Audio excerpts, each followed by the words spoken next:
I take offense. All my 3 a.m. crotch shots are tasteful. I'm pretty sure they're unfocused. They're not I do composed mine. I do correctly. mine with a backdrop. Like I actually have one that's the Leaning Tower of Pisa I send out. Oh The other dear one is lord. the other one's the Eiffel Tower. The other one's fighting Godzilla. Green screens are amazing. Welcome to Couch Potato, the Twitch exclusive podcast where we talk about your favorite TV shows. I guess that's how we're going to start this recording. I'm definitely keeping that in. Please do. Uh, so I'm not for embarrassed. for all of our new viewers who don't know what this is, essentially I talk with the streamer or guest hosts of whoever I have. Sometimes they're streamers, other times they're not. And we generally try to figure out a TV show in which we wish to cover. Me and Neat have been talking for quite some time of doing a Twitch collaboration in which we talk about Twin Peaks. And initially it was going to be a movie talk, which got rebranded into Cinema Fantastique, which is a Twitch exclusive thing. Like, you just won't find it anywhere other than Twitch. But that's not a plug, but it kind of is a plug. But for me, I definitely wanted a podcast that was very much casual, chatting with friends, getting to sit there and know our community members and fellow streamers a lot more through, the vision of television and just what did we love about the series. So that is essentially couch potatoes. You have to be a couch potato in order to really binge watch some of these TV shows. And holy hell, do I feel like a potato after Twin Peaks season 2. Even though I You took really breaks. you gotta kind of really make yourself sit there through a lot of it. Yeah, and we will definitely get into that. But first, I will let our buddy Neat give us a recap of Twin Peaks season 1 to catch everyone up currently live here on Twitch, up to speed. Neat, what happened in season 1? All right, so season 1. Laura Palmer was found dead in a body bag on the shores of Twin Peaks at a lake, undisclosed. Anyway, but and the whole town is affected because she was the only thing that was good in the town. She was the angel, the pristine good, and she was the cheerleader. She's dating captain of the football team. She was helping out with tutoring and extracurriculars, helping out with like Meals on Wheels, like just an all-round amazing person. But as the story unfolds and the investigation of her murder, Dale Cooper from the FBI shows up on top of the quirkiness outside the show. Basically, everyone's wondering who killed Laura Palmer. And we've gotten to know several other characters along the way. Shelley of the R&R Diner, who's shacking up with Bobby, Laura's quarterback boyfriend, captain of the football team, and who's also married to Leo Johnson? Leo Johnson. I wanted to say Leland, but that was wrong. It's a totally different character. Totally, Leo yeah. Johnson, who's running, who we find out is a part of a whole drug trafficking ring. And of course, there's the Horns. The Horns, who basically run and own the town. We got Ben Horn, who runs the hotel. Uh, we have and his daughter Audrey, who's got some fancy for Dale Cooper, the FBI agent. There's a whole bunch of melodrama that there's covered, but at the end of the season, we still don't know who killed Laura. But we know there's also some supernatural things at work. Yeah, that definitely covers the bare basics. There's so much like when it goes in between, like the B plots and everything. And I gotta sit there and say, fucking season 2 has A plots, B plots, C plots, D plots. There's so much going on. I kind of feel like this is where it almost seems like it parodies like a soap opera in some instance. Yes, very like much like so. you have some strong story stuff that goes on, and then in between there's like, why are we watching this? Like why are we being told this? And it's the kind of teased up and build up the next big thing. And I gotta sit there and say, I've listened to the video essays, I've read some of the articles. It's definitely the most decisive season in all of Twin Peaks. There are people that believe this is the weakest one, but because of the strong beginning and the strong ending, it still kind of holds up as it's something you do have to see. It's not a season you can just skip it and read a Wikipedia article and you'll be fine. I'm pretty sure there's a cutout there that fans made you can find where they actually cut out all the BS plot that really had no merit to the entire thing, like uh, the whole Yeah, James subplot that actually had no merit to it whatsoever, other than to make him turn back to Twin Peaks. I think was the whole point. yeah, and Um, but Nadine with the accident that she was in, and then she comes back and she's super strong, and she joins the wrestling team. And well, she oh, was and super strong. She was super strong in the first season. was she? Yes, because when she got mad, she was doing the rowing machine, and when she rowed back, she was like really into it. She pulled it all the way back and broke it. I think I missed that. There is a lot that I feel like I missed with this. It's like I feel like I watched it, but my Hmm. brain did not really retain what I watched. So there will be some like there will actually probably be quite a lot of Well, it does questions. that. It's got that transcendental Lynchian thing where it's like, yeah, I watched it. I don't remember anything about it. I was just kind of in Yeah. a trance watching. It was just something that was there, you know. Has that dreamlike ability. Like I think I remember that. Yeah. But like whenever I sat there and I saw Eraserhead, at least for the first time, I knew what the beats were.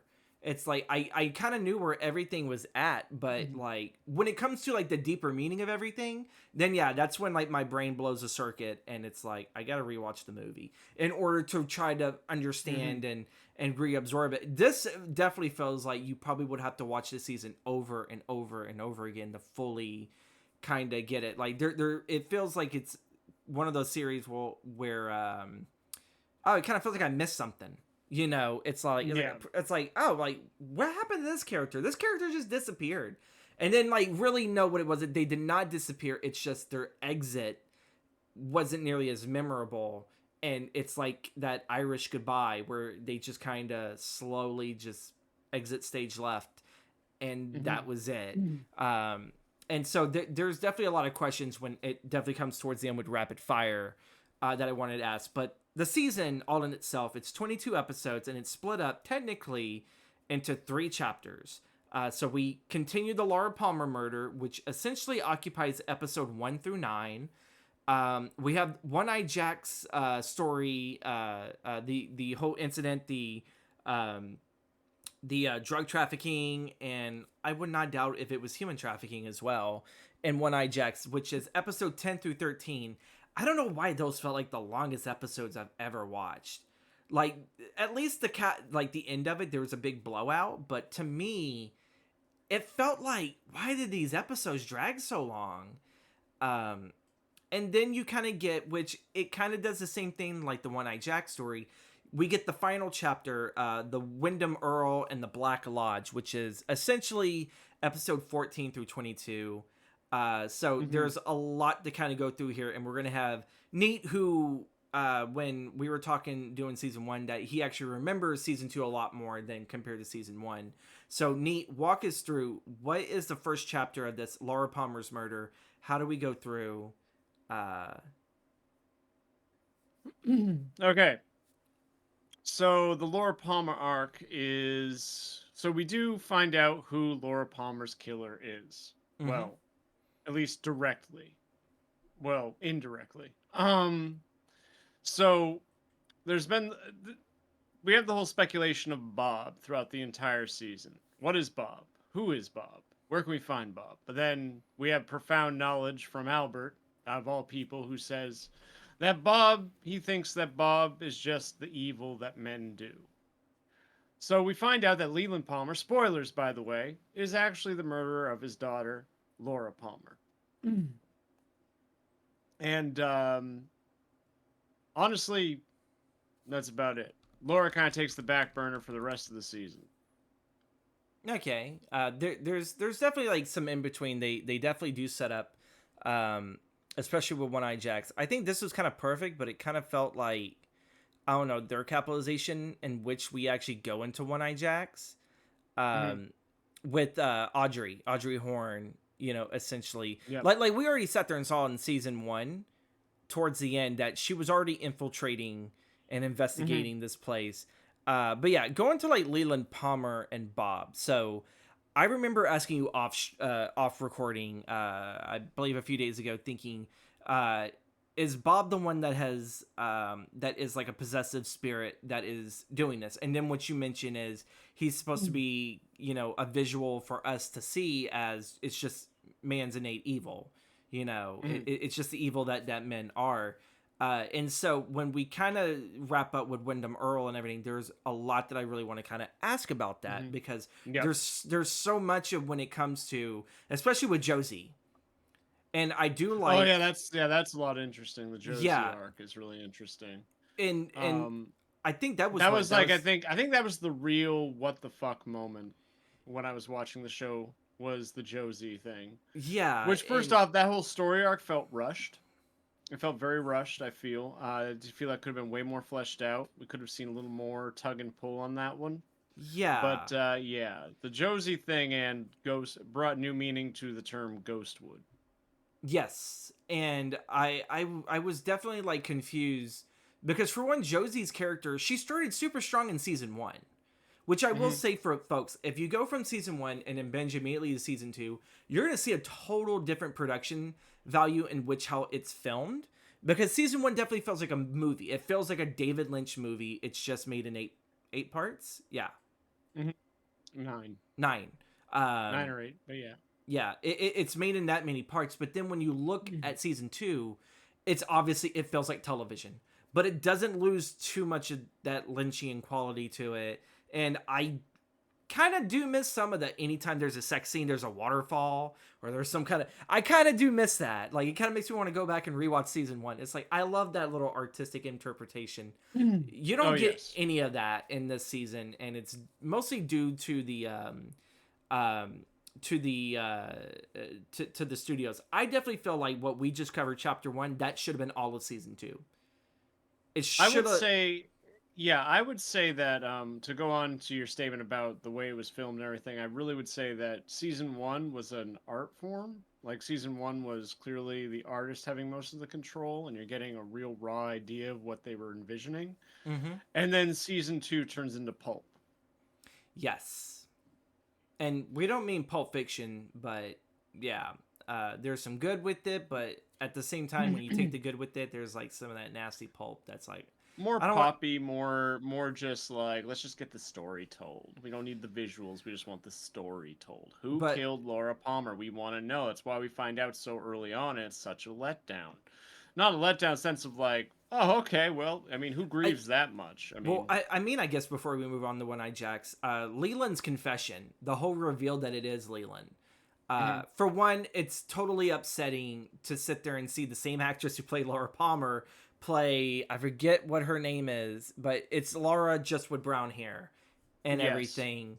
And I actually did think what a really, really good artistic expression of like how everyone that was at the Roadhouse enjoying the music, and then when she's being murdered by Leland, which at the same time, she doesn't even see it really as Leland. It's all Bob.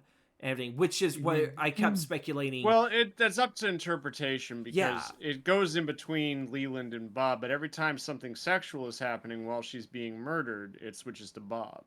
Yeah, because when they were doing, it wasn't in Trigger Warning. It was not just a murder. Yeah, because anytime that what was it? It was before this, because I believe it was either an episode before, or like there was an episode gap in between this certain event when James, which I have my issues with James, we'll get to later. It's James and I believe it's Maddie. You haven't seen The Return, so I can't make a James joke. Exactly. Right, but it's the 3 young characters essentially that were together in season 1 with this weird love Maddie, triangle. Donna and Donna. James. There you go. Donna was the other one I was forgetting. It's been a while since I've binged this, and what's sad is those characters were so front and center at the beginning, and then they took a real heavy back burner throughout the rest. I kind of hated that. But well, there's a bit of like behind the scenes drama with that one too. Oh. Yeah, there's a whole the whole story got written like Annie wasn't even going to be a character. Okay. Annie was written in because Kyle MacLachlan had developed a relationship with what's the actress name that plays Donna? Oh, fuck. It's not Rebecca Gayheart. It's not that, but she has a very funny last name. One that plays Donna, Flynn Boyle. Laura Flynn Boyle. Laura Flynn Boyle. Yes. So they were dating at the time, and because she wasn't actually a high school student, and there are two reasons. So basically, Donna did not like the fact that Dale Cooper and Audrey Horne were supposed to have a romance. Like, it was supposed to be Audrey Horne that Dale Cooper was going to Be with. actually develop a real romance with, right? But then also the studio stepped in, was like, she's in high school, back it up. So they had to throw in the character of Annie because I Cooper can't do was, anything. Cooper's supposed to represent a good man, right? So he can't yeah. be doing anything that would be remotely questionable, which is really big coming from the 90s and 80s. I mean, yeah, Huge. it's like what was it? Saved by the Bell. They had one of their leads was legit having a relationship with the coach. I forgot what actor it was, but I think it was not Slater, but it was the other guy's main girl and everything. Like I think at one point she was like looking to date him, and I was like, this Mhm. man is supposed to be, I think, almost close to his 30s, maybe like maybe like late 20s, and like this is a high schooler, so Yeah. yeah. So that was the whole thing. Like other things with the studios getting involved and everything. So I think personally probably a change for the better. Yeah, But but it's still weird. more comes into that. More comes into that into the return. They kind of show why that would have been so impactful, because now it makes so many things that get done that make it so much darker now because Okay. of this one rewrite. That it's like, it kind of made sense what they were doing, like in the grand scheme of what they wanted, where the story was going to go. Mm-hmm. I can say that what happens with Dale was a part of the story, but Yeah, um, because I kind of noticed that they pushed hard for this relationship in season one, and then they give Dale this other person, and then they give Annie off to Billy Zane, which that was no, an they didn't give Annie off to Billy Zane. They gave Audrey off to Billy Zane. Audrey, my bad. They give Yeah. Audrey off to Billy Zane, which that's an interesting relationship on itself because that kind of felt more like not really a relationship. That felt more like just Audrey learning a lesson, Mm. you know. But going back to with Maddie, Mr. um, Right now, not Mr. Right. Yeah. yes, and Mm. going to Maddie where it's supposed to be after I guess Donna stormed off from James because I guess like she was getting that vibe that James was falling in love with Maddie, thinking that Maddie is Laura Palmer, um, and everything. And Maddie's all by herself, and then all of a sudden you see Bob there, and he's like coming right towards her Hmm. and everything. And so it was already supposed to kind of hindsight that okay, she's gonna be the next victim.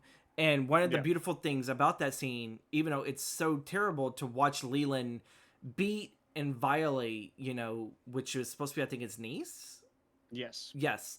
Um, and that when the giant pops up to replace the singer to Cooper, It's and happening again. it's happening again, and then there is this sense of sadness that these main characters, even Bobby had like one of the best like reactions of like, I just feel so sad, but I don't know why. And it's like it's that same sadness that came when Laura died, Mhm. and the thing is that Bobby didn't have nothing to do with Maddie, but even he Yeah. felt this sense of dread and sadness just pour all over like these main characters that are Hmm. somehow either through 6 degrees of separation or not connected to each other. And I think that's beautiful. That was such a beautiful moment to film. And I kind of really Hmm. wish that this season had more moments like that. But there were also some moments of, oh, I like that. Or like, ooh, that's kind of actiony, but I'm digging that. Hmm. We'll talk about that, here in a bit when we talk about the One-Eyed Jacks and the rescue of Audrey. But yeah, like the whole reveal where Leland um, kind of gets duped and everything because he's like, oh, I know, like I've seen this guy before, and I was like, if you looked in a mirror before, you see it and Yeah. everything. But it comes and goes because it's not obviously every. Otherwise, I think most people would believe, oh my god, I'm seeing this dude in my reflection, and it's not Hmm. me. So he comes and goes whenever he takes full control. Right. Um, but seeing Leland as like they're getting ready to walk off because they were gonna go face Ben Horn. Ben Horn was one of the bigger uh, people to investigate to be the possible death of Laura Palmer, mostly just because he was running the One Eye Jacks and Exactly. Yeah. whatnot. And that story, there's no way we can cover all these characters' story. Like, we would be here for hours just to do that. So we're gonna try to keep it to the bare basics. And so when you guys watch the show, if you guys have your questions and you're watching it, it's like, oh, okay, I get now what they're talking about. Mhm. So we kind of like to keep some of the mystery, like how David Lynch loves to sit there and do with his shows and his movies. He likes to keep some of the mystery for you guys to explore. But yeah, so Leland is going with all the other men to go talk to Leland, and Dale was able to knock his ass into an interrogation room and lock the door. And lo and behold, Leland goes nuts. Cat's out of the bag. Bob takes over. I believe Bob takes over because there's kind of comes a Now bit. Leland couldn't live with the grief that he had of what he had done. Okay, so this is more this is going back to season 1, the grief-stricken father. Instead of him crying and dancing, it's just him bashing his body It and was more guilt. It wasn't so much the grieving. It was the guilt okay. because man, you haven't watched Fire Walk with Me. It would really flesh out the relationship between Laura and her dad a whole lot. That's what I'm wondering, because I was gonna ask that later on and everything, is how much of Fire Walk with Me. And I did see a video that essentially does reference a lot of what happens this season. It goes Hmm. back in this prequel, and it's like, oh, okay, so this feels like it kind of comes full circle, but it doesn't. It's Yeah. more, it feels more like it's like a Hot Wheels racetrack. It's like we kind of go full circle, but now we're going down this old brand new track, and there is still more to the discovery of that. But yeah, Leland's violent tendencies, aggression. There were some moments, so it still felt like Bob, because it felt like it hindsighted so much, like Hmm. that Cooper exactly knew what had taken over Leland. But we're Um, still, yeah, we're still looking at it like Bob was in control when Bob yeah, was just a representation of the evil that Leland was doing. So to say that Bob was coming out, it was that Leland was giving in to his evil side, his dark half, yeah, his because the Twin Peaks deals a lot with duality. It deals a lot with, the two halves of us, the good half, the bad half. Of course, we're humans, so right, morality is human made. So we walk the line, and every time Bob comes out, we see this. Every time the giant comes out, it's the good side of people realizing that something's wrong. yeah. He's from the, like, because they talk about the Black Lodge, and I think it's the White Lodge, right? Yeah, the White The Lodge. White Lodge gets mentioned Slight spoiler first. for you: the giant's a member of the White Lodge. I figured that much. Yeah. Okay, Um, so but Bob because being because I figured that him, and I believe the title is called The Man Behind the Curtain, the dancing little dude the, and yeah. everything. It's the man behind the curtain, that they're supposed to be the representation of the White Lodge. But later on, we actually find out that there is also an opposite to that. While we don't see, I believe, that giant, we do see Mhm. the same little dude. And at first I thought, well, like, can he switch sides? Is he almost like a moderator for both the white and the black? But when you talk about the duality, it makes it even sit there seem like, even in whatever these forms are, that even they have their own duality as well. Right. If So that little guy, the arm that you're discussing, the little guy, that's the guy who cut off his arm. Mike. That's his arm. mm, oh, That's his okay, arm.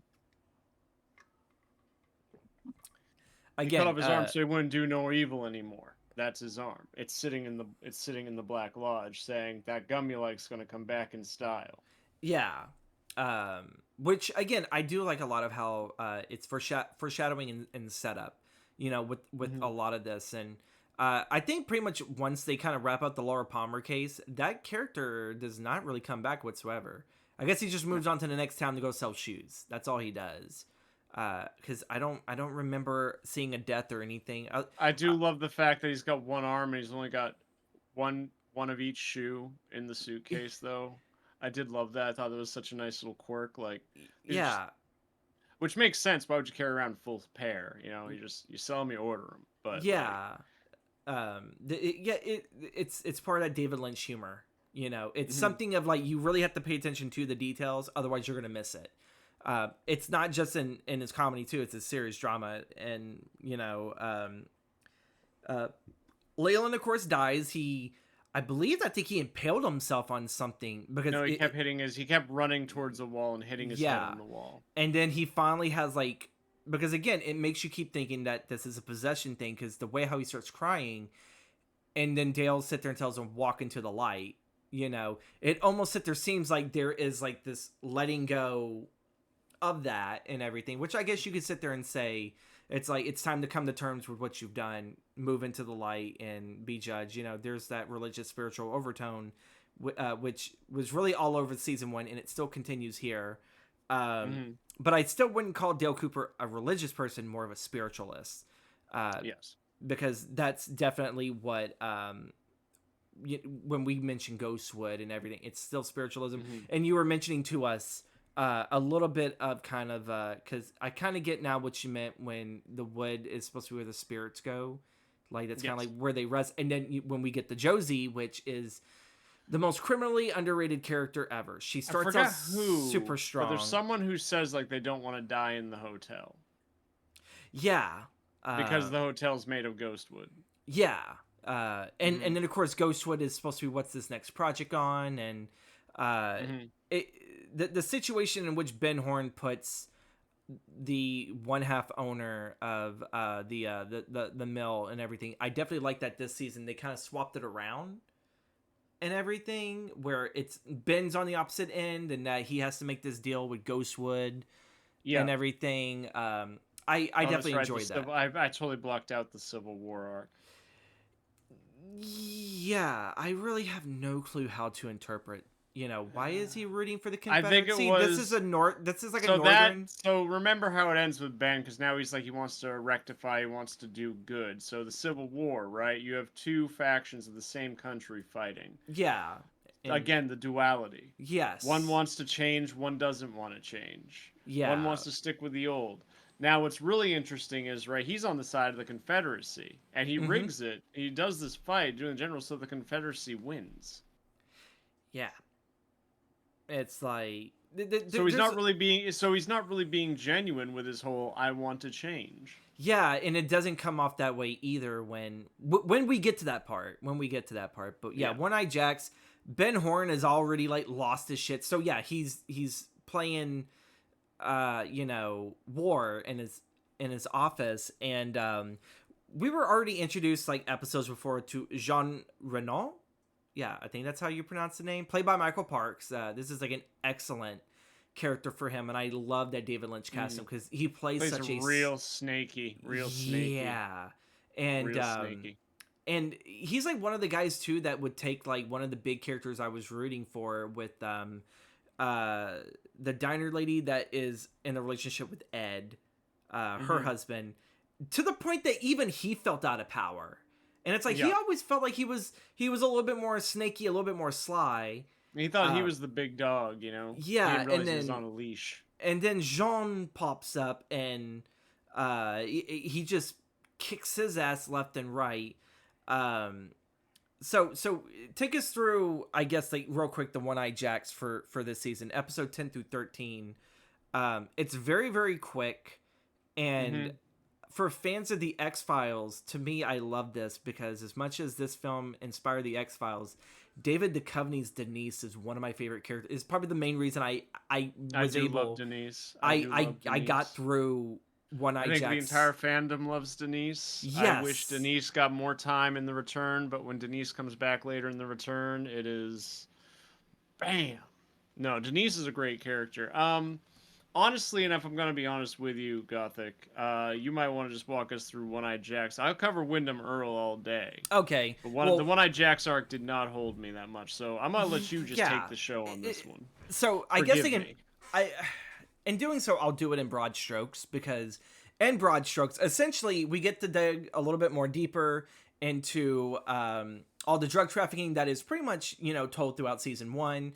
To the point that, Bobby ended up planting drugs on James and everything. So we kind of get to sit there and see what's the key to all that. And that essentially it has taken the, I guess you would sit there and say the headquarters that was somewhere in Canada. And it kind of more or less moves over here. but I still don't really think it's that. I just feel like Jean Reno is just like he's like a representative of the drug trade in Canada, and he's here, and he kind of starts cleaning up some of the acts, some of the lazy people. He starts taking more control. He definitely takes full control of the woman that runs the One Eye Jack's brothel. And Blackie. what's her name? Blackie. Oh, okay. I was like, wait, what? It took me a bit, because again, you see her a lot in season 1, and then you don't see her too much in season 2. Her character's cut down quite a bit and everything. The stream is going good, Jessica, and everything. We're working our way through season 2. We're currently in the part of the season where I think a lot of people hate, and this is, to me, this feels like this is the part of the season in which I think the studio had the most interference. It had the most interference into it because of this.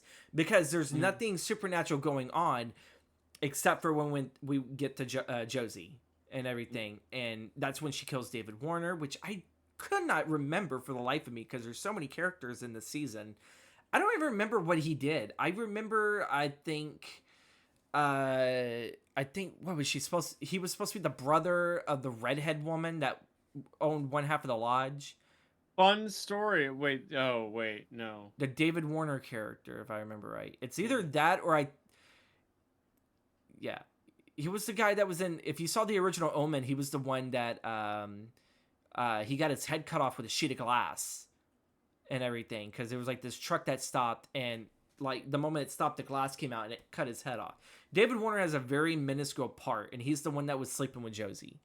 And because there's another guy, it's either that's the redhead's brother, who was the one that had to go undercover, has a very racy Japanese. Yeah, that one, I Chinese. looked at that Chinese. My bad. But yeah, Chinese person, and then goes up to kiss her husband, and he's like, "Sir, what do you think you were doing? I am not like that." And it's like, does that kiss remind you of something? And it's all like, I'm sorry, but doing it in that voice does not make the situation any better. No. It's one of the ick moments that I kind of looked at. I always found it weird that suddenly she's all like, "Oh yeah, I've totally been sleeping with Ben Horn and doing shady stuff, but I'm doing more shady stuff. But hey, I'm still your wife." Thing. She's come back like, "Do you still love me?" It's like, I wouldn't. Yeah, no. I'd be like, "Oh, no, like, this is definitely this. Whatever this is going on right here is a definite just cherry red on top flag. of a long, long melted sundae." But yeah, there is that, and we're kind of going back and forth here and everything. But essentially, what Jean does, that's what the show does. The show constantly goes back and forth. But Jean more or less takes control.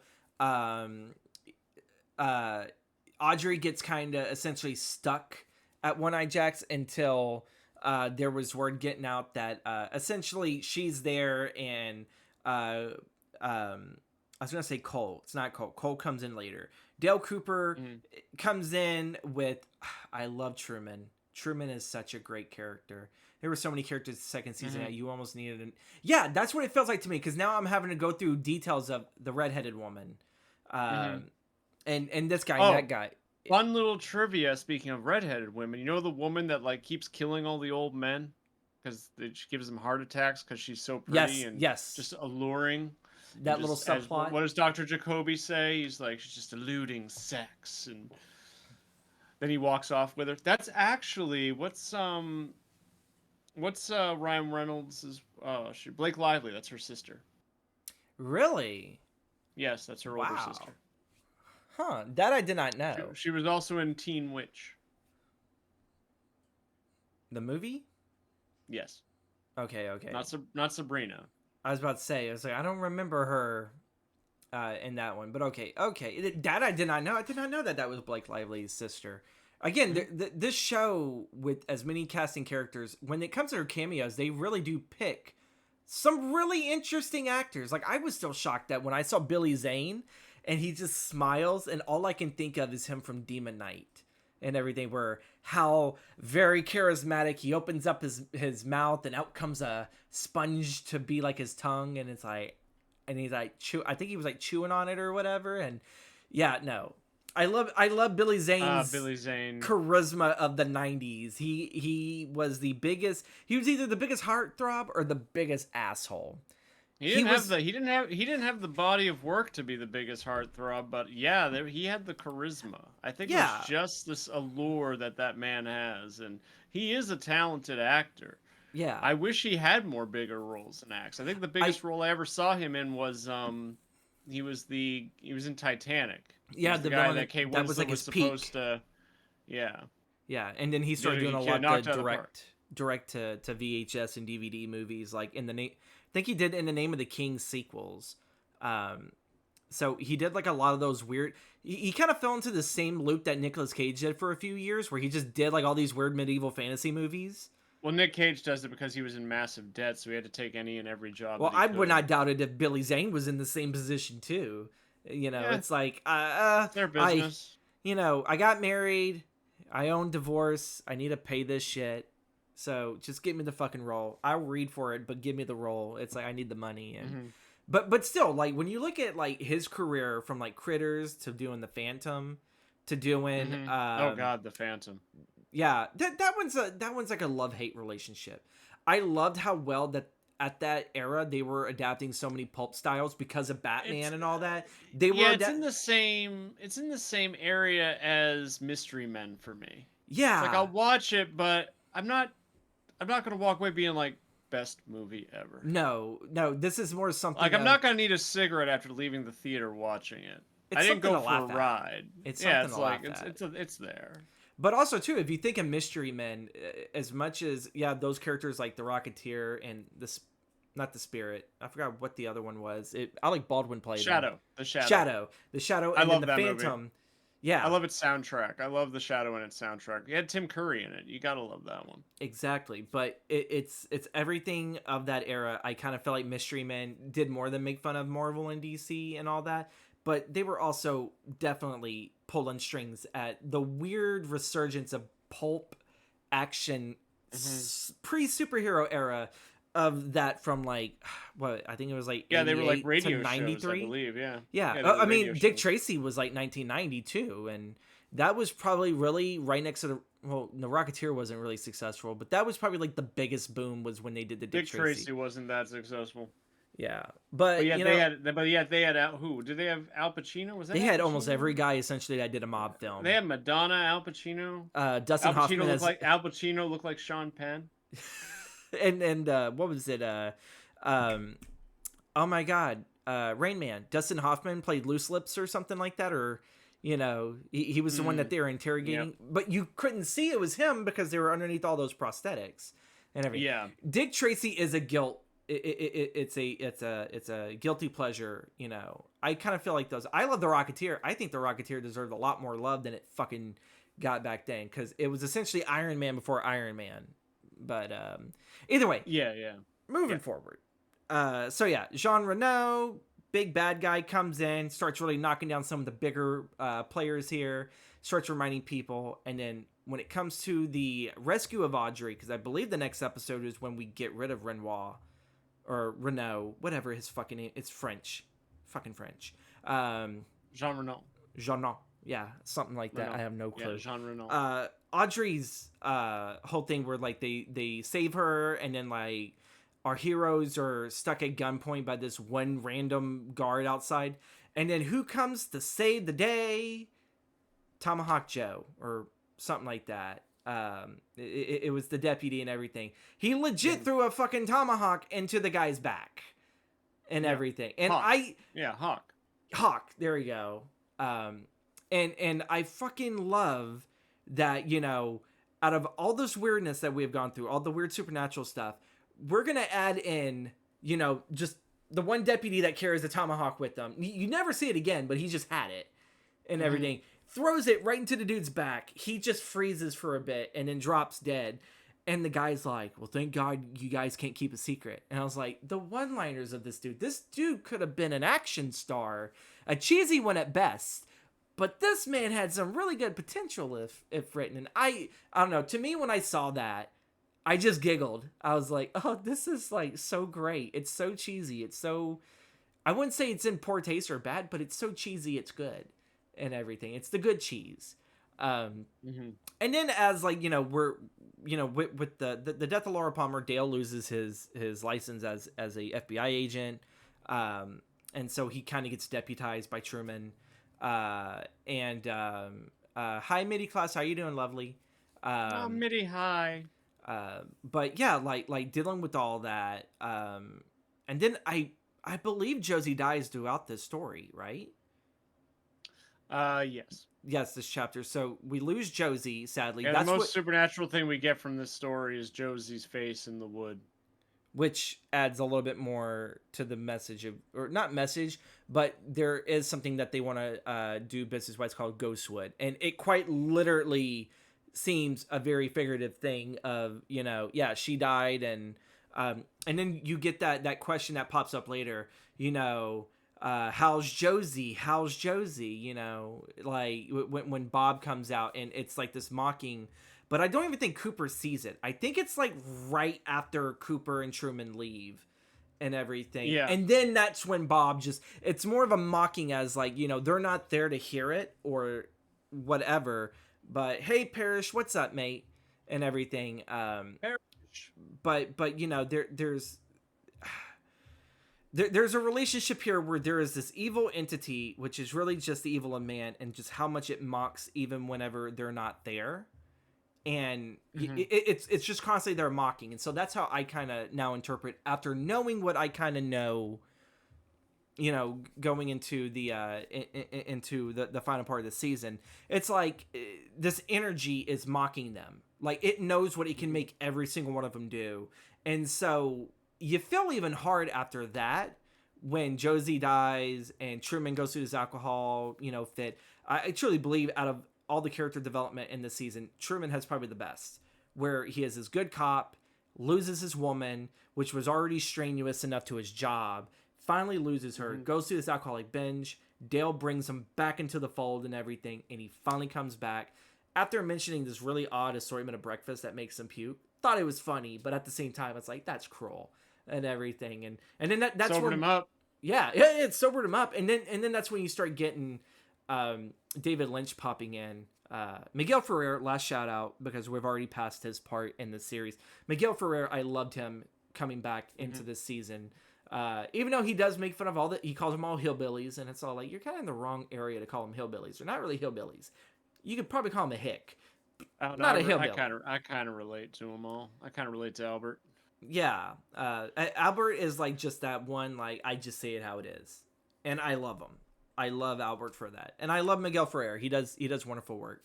But back on... I do love David Lynch's character. I love the making Bobby jealous scene. I like the little quirks thing. That whole scene there... I heard that. I've been deaf most of my life, but I actually heard that. Say something. Say something again. Would you like some pie? Oh my God, I would love some pie. It's like... And he's so quiet, and then... Son, what you're about to see is two consenting adults sharing in one of the most beautiful moments. It's like, and he gives him a fucking direction, too, like a degree in direction and everything of the kiss and everything. Good luck having... I think it's actually the humbling moment for Bobby, too. I think that's the part where he really starts to kind of grow up, too. Right there. So... but yeah, so as we kind of get through, because I'm gonna try to get my best to get through the rest of Jean's story. Essentially, Denise comes in, helps with the investigation, who is another person of the FBI that Cooper knows. Love Denise. It's just David Duchovny's deliver of Denise. It's so sweet, but yet he could still kick your ass. And when Cooper ends up trying to prevent any more deaths from going on, and he gives himself up to Jean, and whole damn time Jean's like over here trying to make demands, and Dale's like, I'm not doing that. And it's like, this dude's got a fucking gun, and he took your gun away. It's like, I'd at least kind of work with the guy with the gun, but everything was planned. Everything was planned out and everything. Denise comes in, has a gun right up the stocking, and kind of makes it very aware that if this would have went wrong, like, Denise, bam, would have gotten shot. Like, it's like, you weren't really hiding this. But the moment Dale looks at it, grabs it, Denise knocks the other dude down, what was supposed to be the Mountie, and then Dale ends up putting 2 bullets in Jean's back, kills him. Essentially, the end of probably, to me, the only good thing about this arc was the saving of Audrey Horne and Denise. That's the only 2 saving graces of this storyline. So, yeah. Moving past that, and of course also losing Josie. That was heartbreaking. That and seeing Truman go through. They did her character dirty with the writing. They did her character. There was so much dirty. good setup in season 1. There was so much development for her character in season 1. Like, she was clearly like taking charge. She was. Was she sexually molested by the China guy, the Chinaman that came by, and I think he was trying to get a part of whatever weird business deal. You saw him doing his pants back up, didn't you? Believe it or not, anytime that he popped up, I don't remember a single guy. And her dress, she was laying on the couch with her dress unzipped down the back. Okay, but did anything actually come of that guy? Did he get killed or anything? I have no knowledge. Nah, he was just a little lackey. He's gone now. Yeah, there was just some things that were done, and it's like, why the fuck did any of this happen? It's not gonna really formulate. It's a show. It was a way to show just how out of control she actually was. She wasn't in a situation she could control. She was at the mercy of these men pulling strings, trying to do shady shit. Okay. And that's to make her more of a tragic loss. Yeah.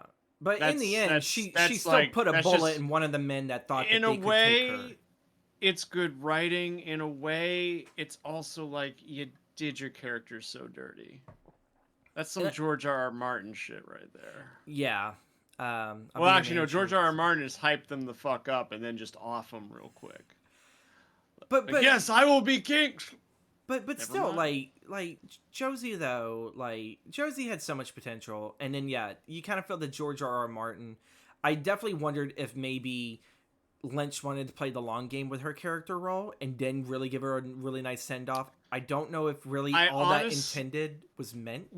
So knowing what I know, having seen both seen The Return, I really would have to say Josie would have had no real impact on where the story was going to go or where it does go. So she was really trivial to begin with. I think her whole situation was drawn out for Phil. I think Truman would have had to. I think it was necessary also for Truman to deal with that loss. I think it was necessary for him to feel that loss as well. Because he was so distracted. He was so distracted and worried about her and all this other stuff that he wasn't focused entirely on the Laura Palmer case. Where Dale, even though Dale had like this thing for Audrey, Dale could still manage to turn that off and focus just right onto the case. Where Truman, to me, it felt like, he struggled. He struggled a bit. But with that being said, we're done with this filler that did not need to even exist, but we did get some goodness out of it. Some of it we got, everything that I labeled. So I think Neat just had a Cole moment. No, sorry. I kept seeing my thing on Discord keep lighting up, and I was like, "Are the dogs getting into something?" So, no, I'd let you know if it picked up something. But Wyndham Earl, which was already sort of teased, at the end of season 1, beginning of season 2, there was made mention of Wyndham Earl. Mm-hmm. So he was a character that was already going to come to fruition. So with Wyndham Earl, there's some confusion with in as far as the timeline goes, and as far as the involvement with Laura Palmer, because he's leaving Chess. We find out he's leaving Chess. So do you want me to tell backstory on Wyndham Earl, or? I mean, yeah. I think that's. So Wyndham Earl was actually Dale Cooper's mentor in the FBI. He was at a job fair. He saw Dale Cooper being a really smart, analytical person as a kid. Recruited him immediately. Now, Wyndham Earl used to also work for the Air Force. He was on loan to the Air Force by the FBI, where he learned about, I forgot what it's called, not Blue Rose, that's the FBI's project, but it was Blue Hanger or something, where he learned first wind of the Black Lodge. It was a project that he was a part of.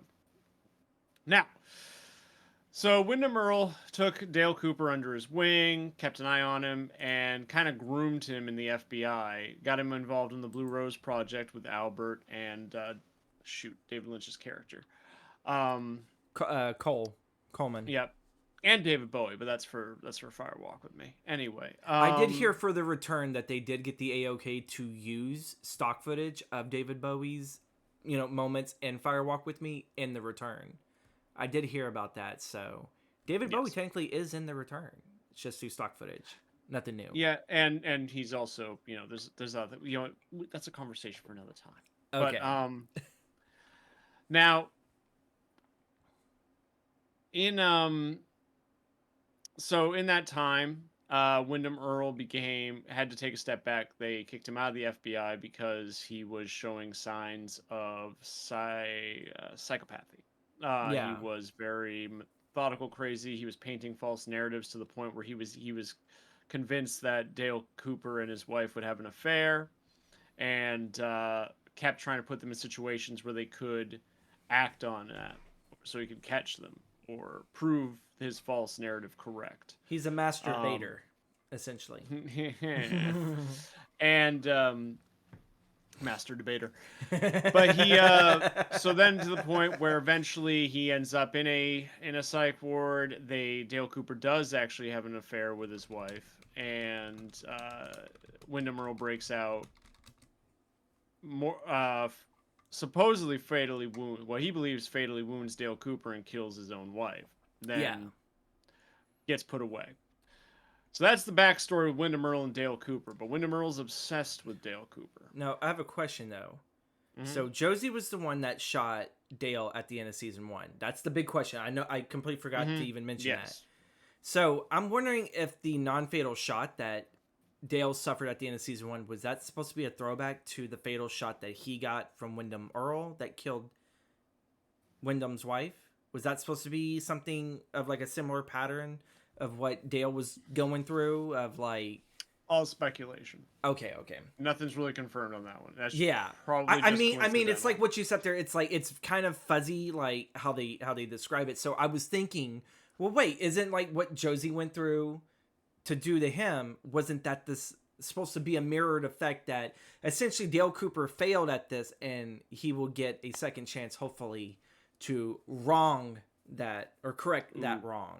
But okay, my bad. Continue. Hold on. I just want to say I do want to answer Mitty's question after we get to that portion. Yeah. Because I know things. Anyway. So Wyndham Earl ends up breaking free, which is really weird because we find out through a body that he's also, and through how he talks to Leo Johnson, that he's been leaving chess moves for Dale. They've been playing a literal Pulp Fiction game of cat and mouse where they're playing chess with each other. We have the FBI profiler and the psycho killer who happened to be his ex partner and mentor, baiting him with chess moves. Which is really weird for me because, just to bring up more speculation, why was there an E or an L, letter L, just under the fingernail of Laura? So that's the question. It's like, so now I'm like... Okay, because that was going to be one of my questions towards the end of all of this. It's like, but Wyndham Earl had nothing to do with Laura's murder. But he's also obsessed with the Black Lodge. So he really wants to find the Black Lodge. And now that and that's his sole purpose for being in Twin Peaks. The fact that Dale Cooper's there, bonus. Also distracts him from his actual cause.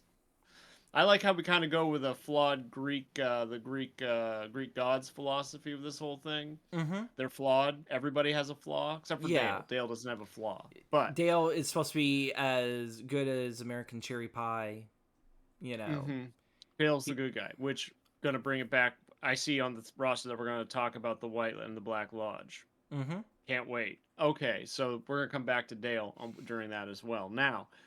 so Wyndham Earl eventually using not Leroy. I keep on calling him Leroy Jenkins. Leroy Jenkins. Leo. No. Using Leo basically as a lackey, and then eventually setting him up in some like Saw getup. I do gotta sit to say I love the use of Leo, and I kind of felt like this season tried to redeem Leo, you know. But I kind of felt like redeeming Leo. I felt like really they just made him another victim, That It was just he went from being the prey, the predator, to being the prey and everything. again, duality. Yeah. Sorry. So no, it's fine. You see this guy who thought he was big, tough, top dog, but seriously, anyone who abuses their wife is not a top dog. Yeah. They're a small peon of a human being. I was gonna say a bottom bitch, So, but okay. so his true colors come through. This is what he's always been. It takes down the shields and everything. We get to see Leo for what he is, pathetic, and getting used out of fear by this psycho. Um, which is beautiful. I love the whole arc. It's revenge porn is what it is. But I mean, before we even also move on, the whole thing where all the way from like, because Leo got shot and people would probably think, oh, he died, but he didn't. No, he was in a catatonic state and was being taken care of by Bobby and that's a fun arc. Shelly and everything. And yeah, that whole fun arc where he slowly but surely starts to regain himself.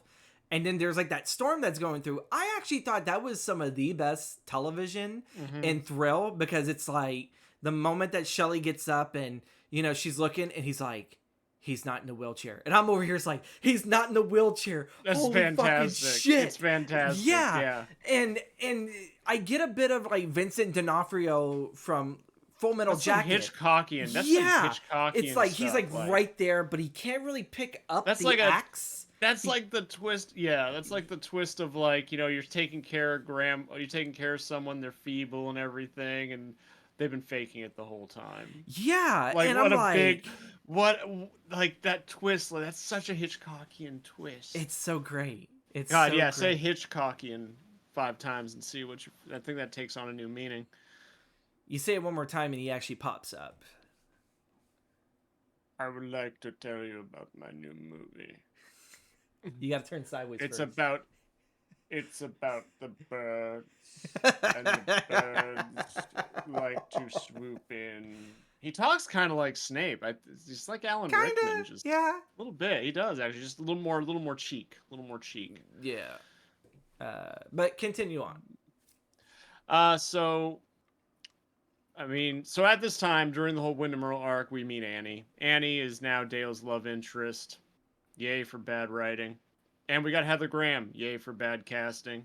And then we move on to basically what happens is there's the whole beauty pageant thing. Wyndham Earl's going around causing havoc for everyone. I think bodies turn up. I was just wondering where it was going to go. I thought he was kind of gremlin-y. He reminded me kind of the show Gargoyles. Do you remember the show Gargoyles? Yes. He reminded me of like the little guy just kind of hopping around. Because Yeah. there was a bit where he's like hopping around playing a flute. Yeah, well, like, I mean, he is eccentric and nuts and everything, but and going immediately from like essentially when Truman and Dale had already taken out Jean and they solved another case, like like the good old boys, we solved another case.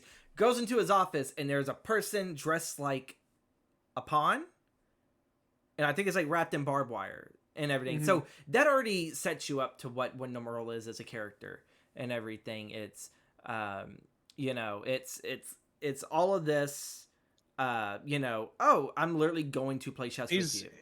He's also borderline like a Lovecraftian villain as well, because he spent all his time reading this stuff that's beyond comprehension, right? He's talking about the Black Lodge, and he's all like enamored by it. He's like a guy that's gone crazy, like I've seen the edge of the abyss and I want it to stare back at me. Like he's just really at the point of like, I've seen the edge of the universe and I want to go further. Like, and you do kind of sit there and see that towards the end when we wrap up his story, but I kind of look at that more a little bit of like Last Illusions, Clive Barker-ish. You know? Clive Barker was highly influenced by Lovecraft. There you go. Hence Hellraiser. Hellraiser's a cosmic horror.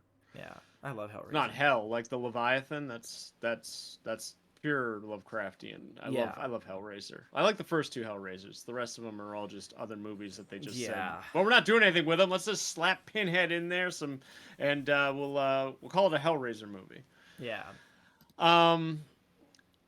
Which, funny story, that was actually one of the Hellraisers was actually Henry Cavill's early roles. Was that the one where they did the Hell World, the 8th one? I think when I it don't was. know, but there's one where he's just in a club before everything's going down, and one of the club girls comes over and starts, doing her thing. But like he's sitting back like this, and her head's like way up here on screen, and all you think is like, dude, how big is your dick? That probably sounds more like 3, because 3 had the club environment, because that was the one where the guy found Mm-hmm. the totem thing. So he definitely must have had like a very small bit for that. Oh no, Henry Cavill was the lead. Oh, well, then it had been the third one then. God, it's been forever since I've seen it. I didn't even know that it was Henry Cavill. Yeah, now I gotta go back. Anyways, so when you bringing me on for Hellraiser? All right. So basically, to wrap up, we're gonna jump ahead here. So basically, Annie gets taken to the Black Lodge by. We find out the Black Lodge is gateway is a tar pit in the middle of the woods. Where we go, and that leads to the Red Room. Now, so Wyndham Earl has kidnapped Annie, which is, if you guys have to recap what I said, Annie is the forced love interest of Dale Cooper, because we can't have him falling for Audrey Horne. That's wrong. It's wrong. She's probably 18, but that's still wrong. Yeah. So Dale goes in after her. Truman waits for him outside. And basically, Wyndham Earl attempts to take Dale Cooper's soul in the Red Room. But then Bob shows up, the evil that men do.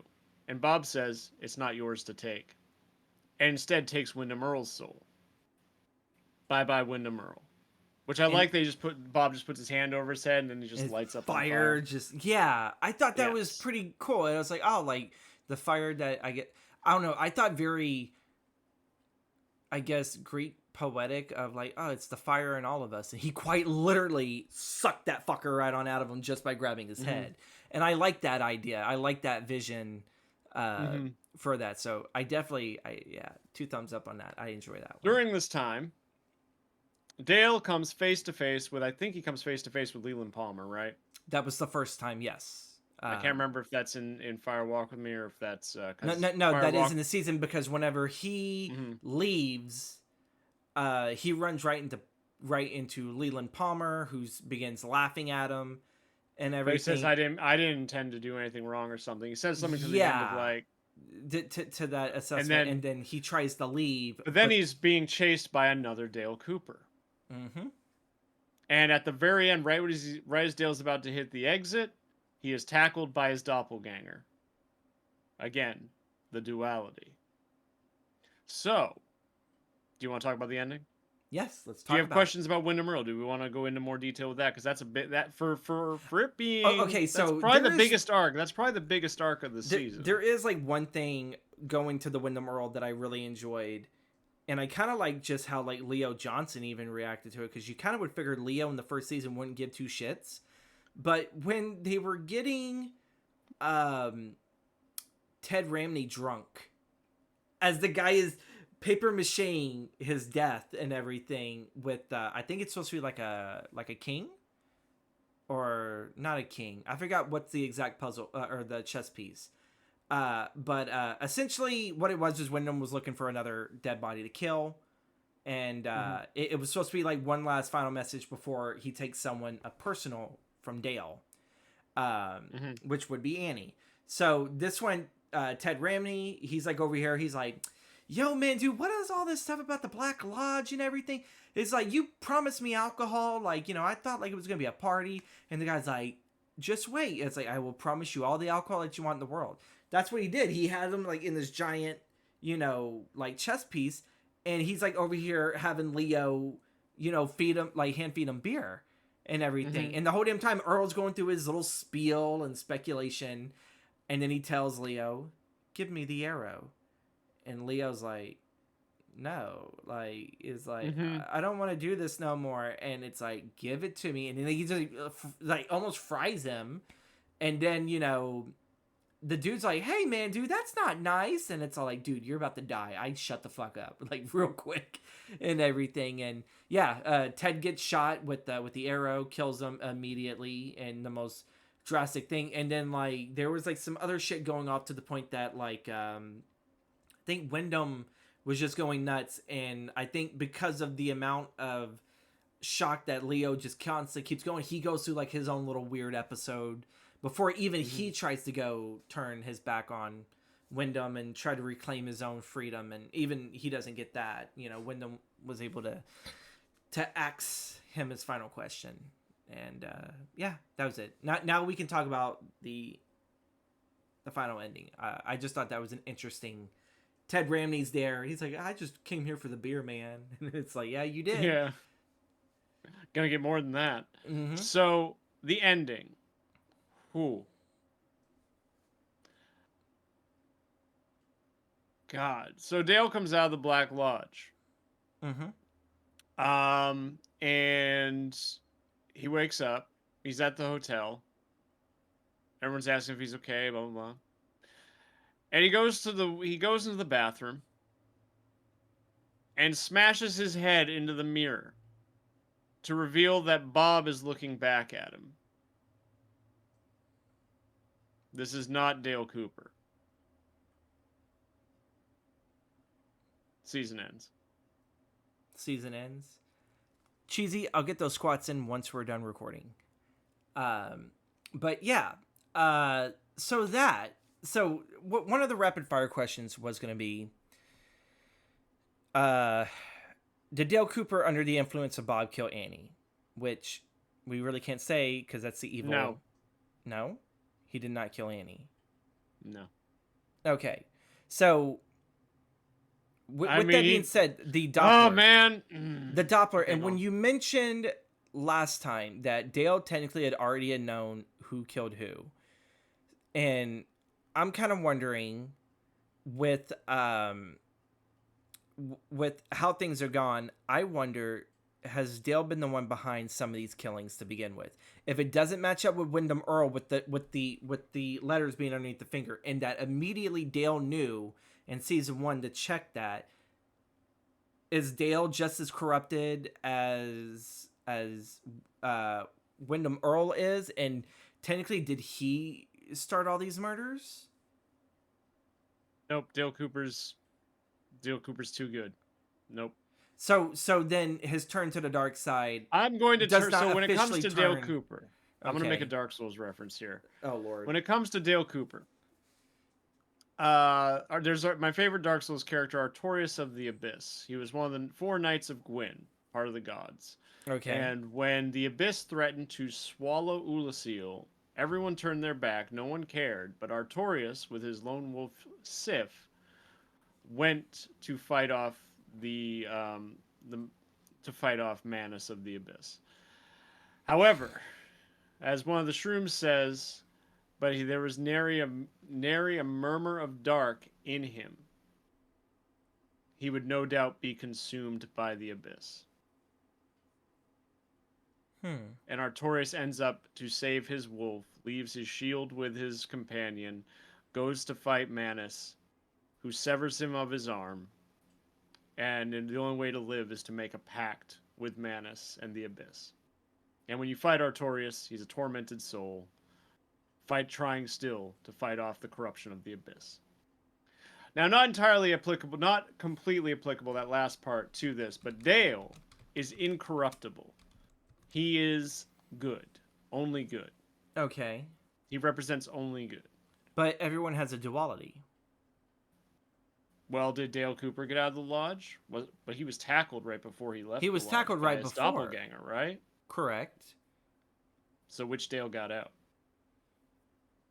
Well, I kind of figured the corrupt one got out, because why would Dale just go and do what he did? There is also fan speculation on this, because it's never really confirmed. But Dale Cooper is actually believed to be a being from the White Lodge, which is why he is so susceptible to these visions and messages. So then I'm guessing the guy behind the arm, which was Ed's arm that he severed because he didn't want to do no evil or whatever. So was that character, were those visions then not from the White Lodge to help guide him? And that's why there was the giant, which is the obvious agent. Well, it's like heaven and hell. It's like the two sides. They're going to talk. They're going to do business together. Yeah. You can't have one without the other. But, like, I'm kind of wondering, because I thought for a moment what was also being said was, is there a duality in both? Because technically that little dude with the arm of Ed, he didn't show Well, he any... lives there. That's his house. Yeah, but oh, okay, because I was like thinking it was all like he didn't come off as evil. The same thing with Laura, but whenever they finally go into the Black Lodge, is So only yeah, the we're going vision into. is the vision only showing you one surface level of it, and then when Dale went into the Black Lodge, he saw what they were actually like with the foggy eyes and with Mhm. so that's only it. Was the vision only kind of held back part of the truth, but going into the Black Lodge, you actually saw them for what they are. I hope I'm making sense to some people I here. think you're. I think you might be overcomplicating it. I think I may be. Essentially, there's two halves of us. There's the evil half and the good half. However, there are also beings that exist in, like the giant and Laura Palm. Okay, that's a spoiler. Sorry. Okay. I kind of already had a little bit of Firewalk with Me a little bit spoiled because of... Well, you wouldn't have gotten that spoiler from Firewalk with Me. That spoiler didn't come until 25 years later. Okay, so no, so basically, Evil Coop came out. Okay.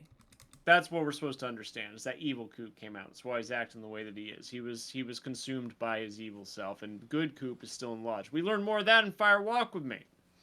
So, Because I think is that what the framing device is for Firewalk with Me? Is it kind of picks up right where season 2 leaves off, but it's telling... no, No? That's not... Okay, that's not No. the framing device. Okay. no. The framing device is the murder of Laura Palmer. Okay. The build up to everything that gets explained. They dive into Blue Rose a little bit. A lot gets explained on that. Which that's what Wyndham Earle was working on and then brought Dale Cooper on board. Yes. Okay. With Albert and with what's David Lynch's character's name? Cole. I always Cole. remember Yeah. it's Director Cole. Cole. Yep. Yeah. Yeah. So, and David Bowie. Gotta love David Bowie. But yeah. So were we at the so yeah that's kind of the concept is the bad Coop came out. Okay, so we are going to go through some rapid fire questions. I will try to retool some of these. Do you want me to be honest with these answers, or do you want me to... be as honest as possible because I really don't know because Twin Peaks: The Return is behind a paywall with Paramount Plus, and I thought that I could cover with MIDI Yellow Jackets in the future because apparently it was on Paramount Plus, but that's behind a paywall too. So I don't know if I can still watch The Return on HBO Max if I know someone that has an HBO Max to watch both Firewalk with Me. All right, I'm just gonna get a Paramount Plus thing, and we're just gonna watch it. but okay. I mean, like you have to pay more because it's behind a paywall for Showtime. Well, I've been meaning to get Amazon Prime again because it actually is it's associated with Twitch, so I could just get it for like a reduced price. I noticed this you have Paramount, but it's behind a paywall with Showtime. So a lot of those other things. So I could just get Amazon, then get the Showtime one instead of Paramount Plus. As far as I understand, that will actually you there we go. You can have Mind Gothers. There we go. See, we got it. Are you guys sure? Like we maybe if we still want to sit there and do Yellow Jackets, we're gonna have to figure some time to do a watch along to just binge either a season in one day. I'm gonna have to like just abandon my work and be like, I got. Well, they're hour-long episodes. Yeah. I think you're gonna have to do it in stride. We should just let's just watch it together. We'll set aside time. We'll just set aside a day of the week. And then we'll bring you back on here later just to cover. How many times are you and I in the same VC? There's no reason we can't get it through it. Yeah, we'll do it. We'll watch it. We'll exchange notes doing it. I need the recap anyway. It sounds perfect. Look at that. I mean, I've heard like great things about The Return. It is the most David Lynch has ever been. I've heard that from you. Which, and then fun trivia, Mulholland Drive was actually going to be an Audrey Horne subplot. Really? Yeah, it was going to be a whole spin-off. I could kind of sit there and see that with the actress that they casted. I could kind of see you wouldn't have known really why without the details that are provided by The Return. Of The Return? Because, like, I don't know why, but when I look at Mulholland Drive, I don't really think that Lynch had maybe in mind that maybe some of his works would be pieced together. But I don't know. There is something about Mulholland Drive that does give me a Twin Peaks vibe.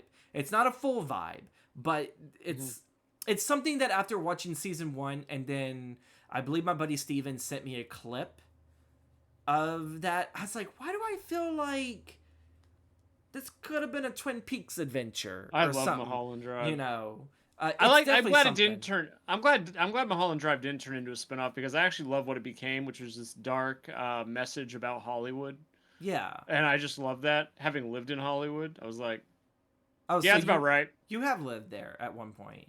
For a short while, I did live there. Yes. Oh, there we go. We just learned some Nietzsche lore. But so rapid fire. Ask these as honest as possible. Even though yes, we will sooner or later get to the return and then have you back on here for that.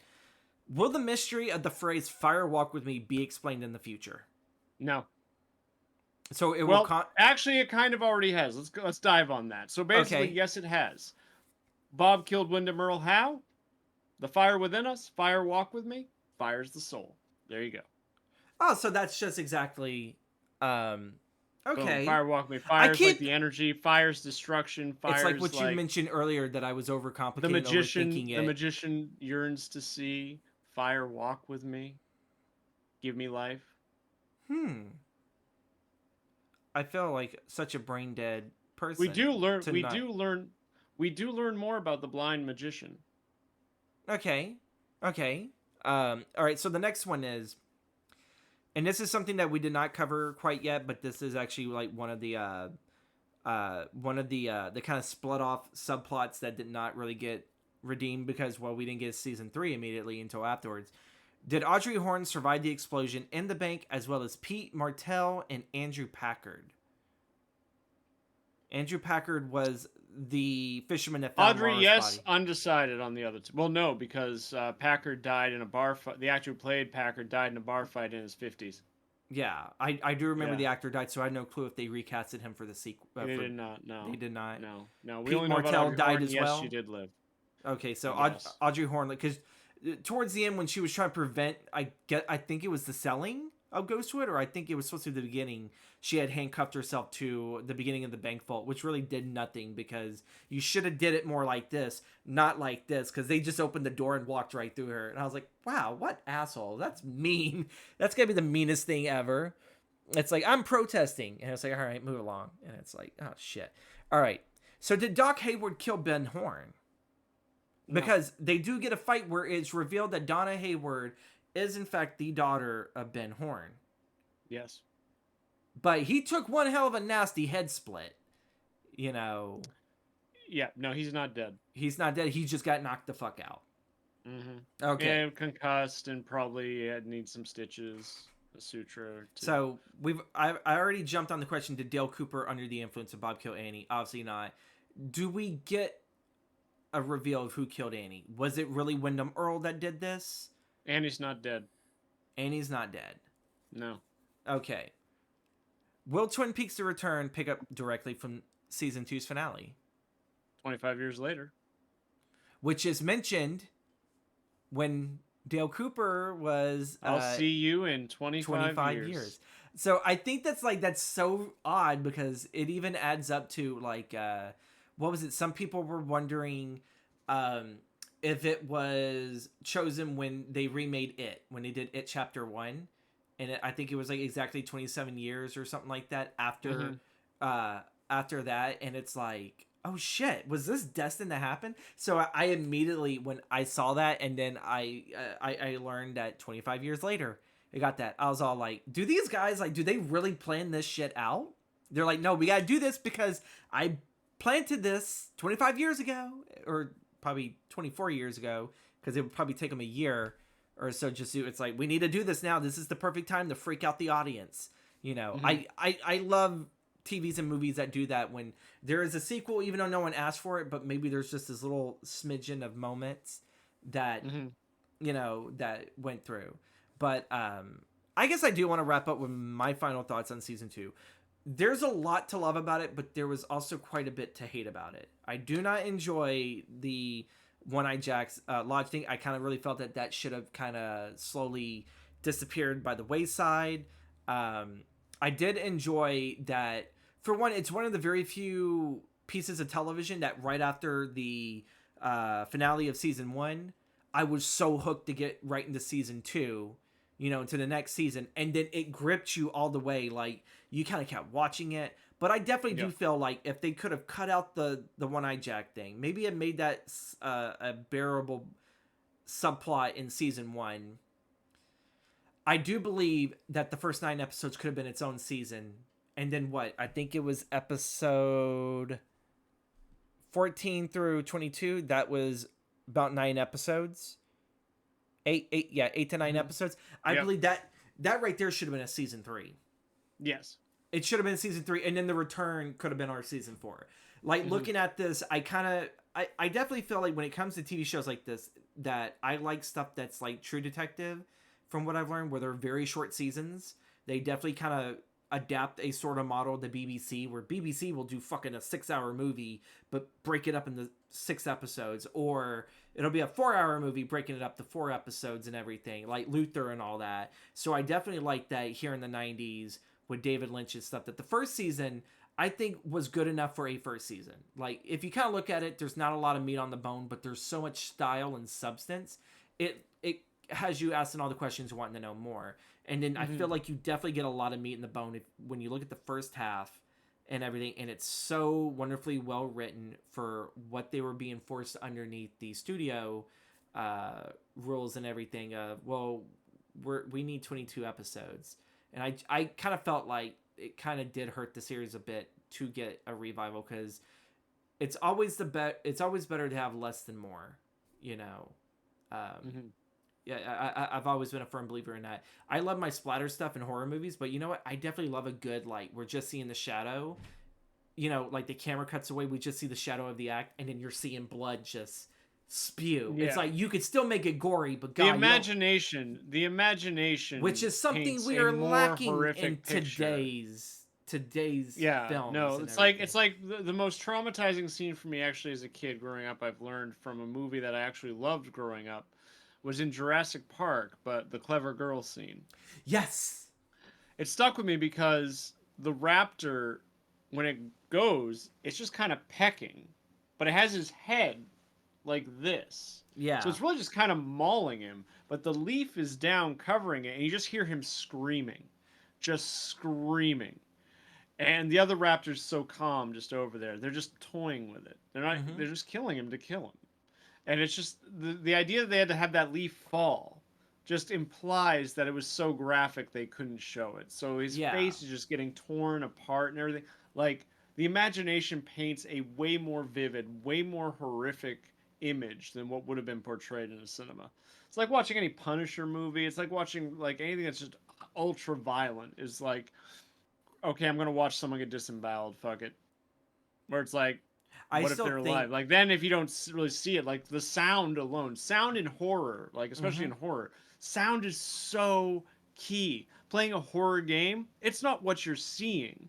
It's the sounds around you. It's what you're hearing. So that dude screams when the raptor's killing him. Paint the picture of how horrific this is for him, especially. It makes you empathize with him even more, hearing these guttural screams. Because in those moments, we revert back to childhood, right? It's so primal. It's the amygdala kicking in. It's fight or flight. And when it finally kicks into fear, you just feel that. It's like, it's guttural. It's visceral. They did the same thing at the beginning of Lost World too, when it's the little girl, when she just sees this cute little dino, and I think she was like throwing some food at it. Oh, the compies, like it was a was fucking actually in the bird. First book. It was actually in the first book too. Oh, that incident happens. Yeah. But and then like you start seeing like as like there's more of them coming, and then the camera just kind of comes away, and all you hear is that little girl just screaming, and then you know the parents are like, it's like, where's our little girl at? And then everything, and then it comes right through, and then when you sit there and you see it, because they don't, I believe they do not show the girl, but you see the mother and the father's reaction as she's just screaming her head off. As her child is being devoured by these tiny, cute, but vicious little whatever they were, you know. Well, they tell you she ends up okay. Oh, was that what happened? Yeah, she's fine. She's in the hospital, but she's fine. Hammond says it when Malcolm goes to visit him in the movie. Oh, okay. So you know she ended up okay. She was just some. But still, it's that she's visual. Not okay. She's gonna need therapy. I mean. You had a bunch of like traumatic experience. Cloned reptiles just try to chew your face off, and you know, but still, it's that scene right there to me. I guess that what just kind of made me feel like, oh, she's dead. You know, it's like if she and Hmm. I don't think they did the same thing for Peter Stormare's character, because he ends up running into him and he shocks him with the prod and then he gets attacked. I don't. Yeah, well, no, I he think you does saw run more off. He does. graphic. Well, they really put it up. You don't see like anything too graphic. Like you see blood and stuff when he's like being bit and stuff. He's like Yeah, because wrestling they with get him. him by the nose, But which they do. Yeah, that one gets you. But no, they do show him run off, and they go. He goes behind like a log, and then you just hear him scream as they all start to like climb over the log, and they see blood going down the but it still blood going. works. It still Oh yeah, works. It's no, the same thing They like did with the the same thing with Hitchcock. him. Yeah. You never saw the blade go into Janet Leigh's body whatsoever through those like 80 Yeah, plus no. cuts and It was everything. just really well cut. It was It's just really so well cut, You and then see it's the that knife come blood. down, go to her screaming. Then you see blood on the shower. Then it go back down to the knife. Magic of imagination and editing, folks. The magic of that. But And thank the sound you. too. Again, you hear that Yeah. thunk, thunk every time, like, and you hear it hit a lung too. That's like some Yeah. pretty intense audio. So thank you guys so much. I know we also added right towards here. We added some movie recommendations. If you guys have actually been listening to the community creations, you can go on YouTube. Knox's personal favorite movie is Jurassic Park, and me and her talk about that for a bit. And sometime next week, I think it's going to be Monday next week. I'm going to be releasing the episode where I interviewed my sister live. But before I took the break and everything. So if you're a fan of like early 2000s, the 90s, and the 80s cinema, like we definitely talk about that. And we, for some reason, got into a long topic about Toy Story and sequels, and I was like, what the hell? And I was editing it today, and I was like, why the fuck did we get on Toy Story? It was funny how that conversation just falls in a loop, but I know when I edit this, I was like, why did we drop into the story conversation? I was like, oh, because we were connecting our brains to this, and that's why we were talking about, pulp action, pre-superhero movies. But those are the wonderful, side paths that Well, that's what happens with a good conversation. You just you let it Nothing's go. And direct. as long as it, it's kind of like doubt. It's kind of like Eastern philosophy, right? You got three options, at least on the main ones everyone knows. Confucius, where it's like you get on the path, you stay on the path. That's what Confucius says. And then there's Buddhism. It's like you get on the path, you follow it, but once you're on the path, you got to stay on the path. Otherwise, you won't reach enlightenment. And then there's Taoism. It's like, yeah, there's a path. You can get on it, but you can get off it a little bit. You can always come back to it. But as long as you come back to it, you're fine. You'll get to enlightenment. It's cool. But you can get off it again, too. If you get distracted, it's fine. But as long as you get back on the path, you'll get to enlightenment. So as long as you keep coming back to the topic at hand, you're good. But thank you guys again so much for this awesome recording. Thank you, Nietzsche, again. I would have the audio scoring thing, but I do have that way. Our conversations was a lot of squirrel. And it's like, yeah, that's very much it. I do my best not to be that way because I'm like that. But thank you so much, Nietzsche. Thank you so much, chat and everything, the community. You guys are awesome. MIDI class. Eastbound TV, Cheesy, coming in here, slapping me with some fucking squats. We got squats to do. Yeah, that's not going to the recording. This is actually where I end the recording. So Couch Potatoes is gonna not be bi-monthly as I originally intended. It's gonna be a monthly podcast. So probably by the time that you guys see it live, I'll wait probably about 3 months, and then it'll come here to YouTube. I definitely have fun doing this. It was fun going through the world of Twin Peaks. I cannot wait to get back to it with Firewalk with Me and The Return. I think we have HBO Max, but I gotta steal that from my sister. So I want to watch that one first before I jump into The Return, just in case. I would recommend it. Yeah. Yeah. We should just do a movie nights, man, for Twin Peaks. I'm down. Just let me know. Yeah. that's down. all it's gonna be now. Like Couch Potato is actually going to. We don't have HBO, but we have Paramount. Well, god damn it! All right. I think it's my mom that has HBO Max. So I don't have HBO. Yeah, I'm gonna have to go. I can get I can get Showtime. That's fine. I can get Showtime. That's not a problem.